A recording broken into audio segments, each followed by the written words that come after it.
Hey, how's it going everyone? Welcome back to the channel. So today in this video, kind of wanted to have a discussion, talk about pretty much Val Kilmer.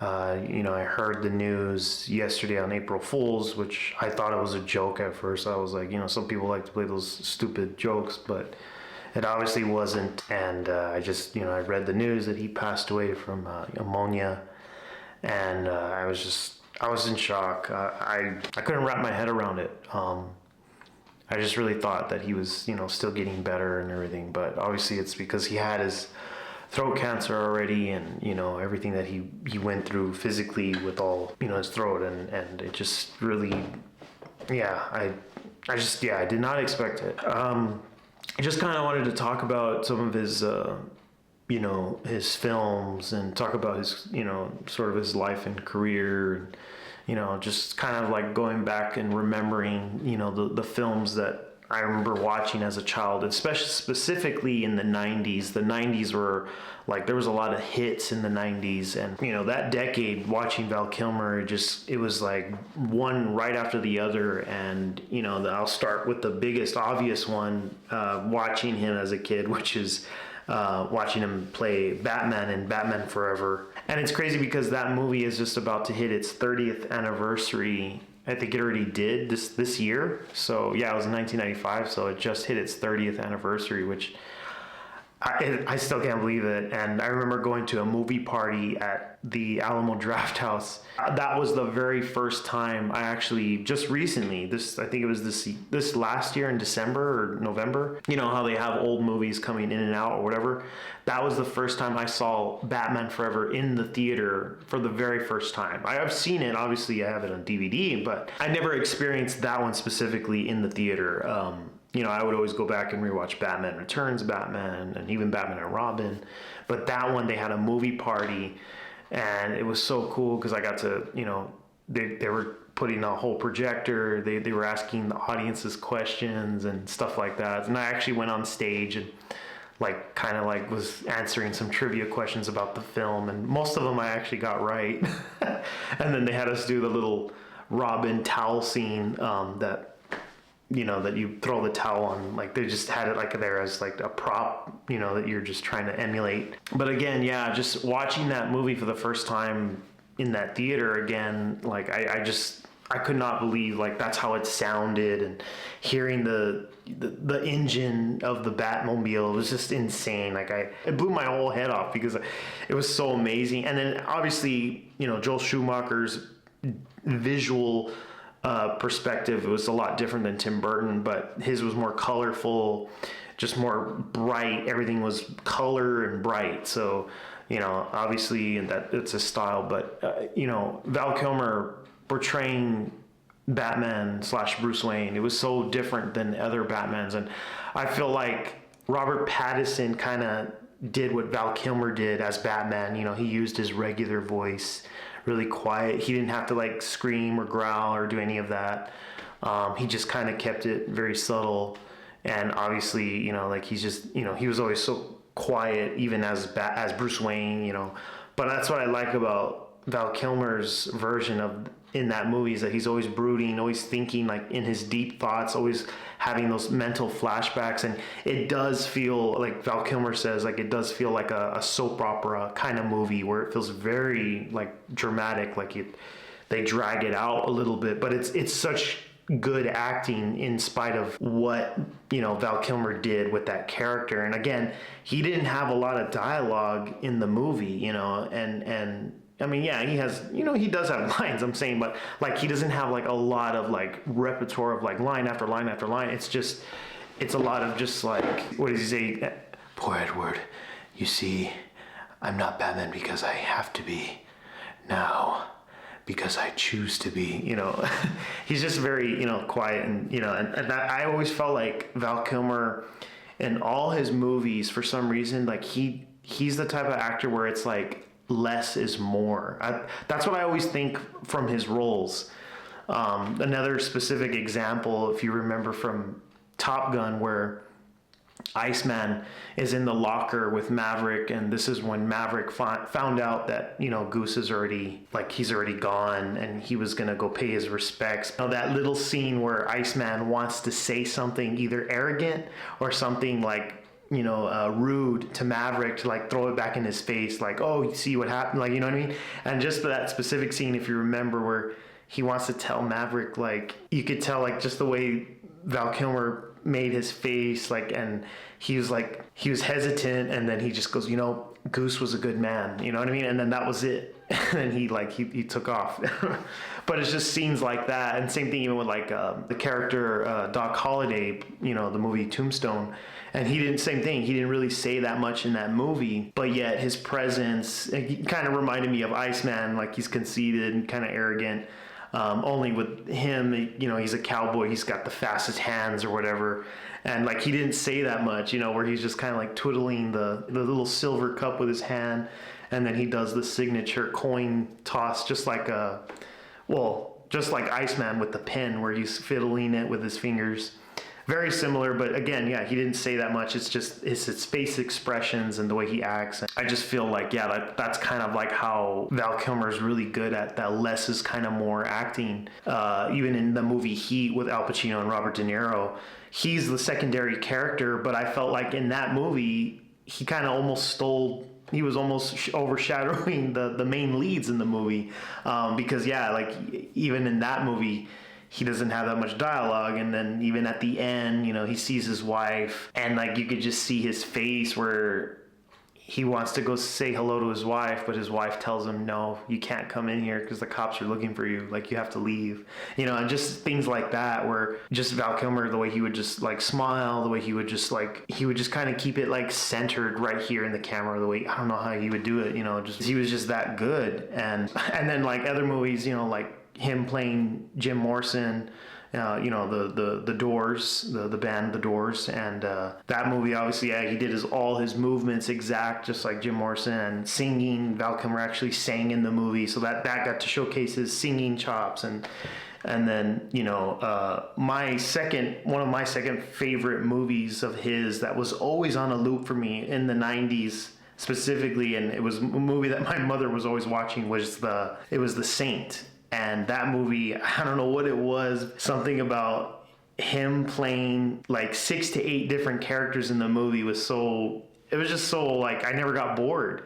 It was amazing because he's playing like a guy that's bald, long hair, and then they all have different accents, like every single character that he plays in that movie, different, you know, wardrobe, hair and makeup, and then yeah, different accents. So that must have been like a really fun role for him. And for some reason, The Saint, I don't know what it is about that movie. I just like it. It reminds me of like James Bond / Mission Impossible, kind of like into one movie. And yeah, he just, for some reason, that movie it was so cool to see Val Kilmer in his acting chops, obviously, because you can see his variety of different styles and, you know, different textures and things that he would give you on screen. And I don't know why. I mean, obviously, yeah, it's even like a romance movie, but it gives you everything. It's like an action, drama, romance, and kind of like a thriller too. So I really love The Saint. I never get tired of watching it. Those movies were peak in the 90s. And even like the other movie he did, Ghost in the Darkness with the lion, and what's that guy? Michael Douglas, is that his name? And I like that movie too, you know. And again, yeah, it's nothing too crazy, but it's still an amazing movie. And another movie like that he played a blind man, which, well, inspired by a true story, which is At First Sight. That was another movie I loved watching, you know, seeing that different side of him. And I mean, there's so many other movies that he did, and yeah, I mean, like Willow too. That's another one. That's like kind of like the start of a Lord of the Rings movie, basically. But yeah, they're just, all these movies are so iconic. And I mean, obviously, yeah, Batman was the biggest one for me as a kid growing up, and just realizing now that, you know, the 30th anniversary is about just hit for the movie. And I even bought in the store that they started reselling the Batmobile, the Targets and Walmart. It's the actual 1995 Batman Batmobile. And yeah, I just can't believe I even have this. Like, this is so cool. The little figure if you can see it. Yeah, it's like a it's not the best one, but it's still cool. I mean, it's him. And this thing was actually, my wife got me this. This was a cup, 1995 cup from the movie. It's Batman Forever. And then here's the Riddler's pen. This is what I got from the movie party at the Alamo Drafthouse. And Two-Face's coin right here has Batman on that side, and then then it has Two-Face on the other side.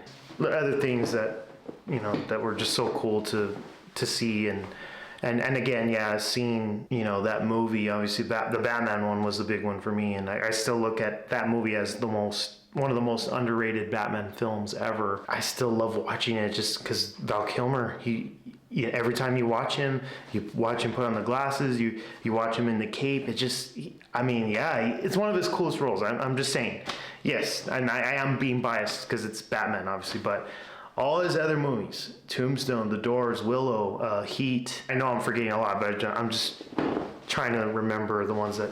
Forgive me if I don't forget, or if I forget. But and obviously the big one is Top Gun, and as Iceman, and and it's funny because in his book, which I have here, it's called "I'm Your Huckleberry," and that's a line from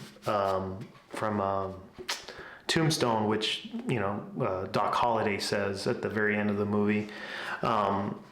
This book pretty much is like a zigzag of all his life through his career, who he dated, when he started in Juilliard when he was a kid, and then it just talks about everything in his life, like a lot of sad and dramatic things that happened, like one of his younger brothers passed away, and then later his dad, and then his mom, and just like it takes you on everything, and then each chapter is like a different movie that he got to experience, like each chapter. And there's one chapter about where he's talking about Top Gun, and I'll just share the little story real quick. And he's going to the premiere at Top Gun, in the 80s, whatever, and he's there with all the cast. I forgot what theater it was, but they're there, and he kind of sat on the bottom row, but in the back. And so the whole movie's there showing until it finally finishes, and everybody started clapping, and then so he got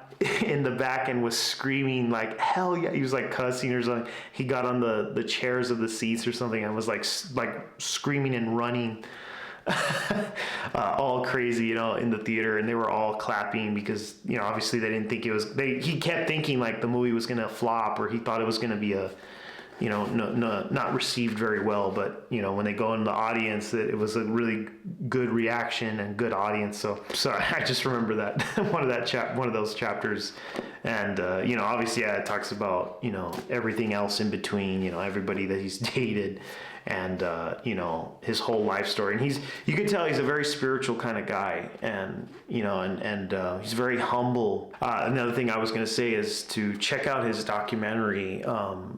It's on Amazon Prime, and that is one of the most, I think that's probably one of my favorite documentaries on an actor specifically, but that's probably one of my favorite documentaries. It's so sad, and it's crazy what happened with his younger brother, and then losing his parents, and then obviously his throat cancer that which ended up stopping him from acting. And I think that's why even in the newest movie, the Top Gun Maverick, it's going to be kind of hard to rewatch that scene with Iceman and Top Gun when they first meet again, or they're meeting again, and it's like a very it's kind of like a brotherly kind of bond, like very heartfelt kind of scene.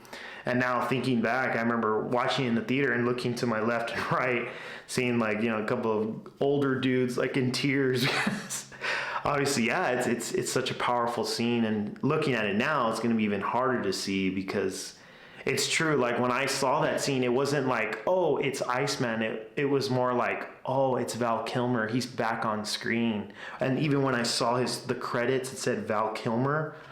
I went in the theater what? We're finally going to see Val Kilmer again. So that I remember that feeling and watching that scene, and I was so sad because it just you can obviously they incorporated his voice still kind of somewhat that he's sick, but it just, yeah, it was such a powerful scene. It made me really sad. And you know, even now, like probably rewatching it now will probably be even harder. And any of his movies are going to be really hard to rewatch, but you know, I'll never stop watching them. They're so iconic, and he's such a diverse, very versatile kind of actor in general. He's very specific and unique. I'd say he's one of a kind kind of actors, you know. And yeah, but yeah, I just wanted to share my thoughts and just kind of remembering those things about his life, and you know, reading about his life, and watching the documentary. And so like I've read this book like, yeah, like 5-6 times already. So it's such a great you know, story about his whole life. And I would say check out his documentary. But yeah. Alrighty guys, thanks for watching. Don't forget to like and share and subscribe to the channel, and thank you for all the subscribers making the channel grow. And so thanks to the audience. Thank you guys for watching, views on my channel or whatever it is, you know. And I try to keep the momentum and the creative process and share that creative energy with you guys. But thank you again, and yeah, so I'll see you guys in the next one. Bye. Let's just say I was testing the bounds of reality. That's all. I was curious. Like Eric von Stroheim in the movies. The man you love to hate. It's meant to be ironic, like courage wants to laugh. But essentially it's a stupid situation. I go out on stage and howl from people.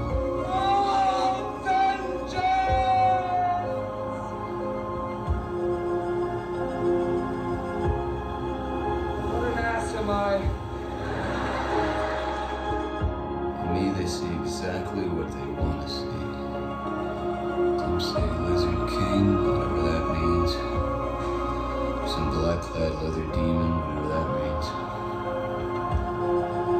But really, I see myself as a sensitive, intelligent human being, but with the soul of a clown.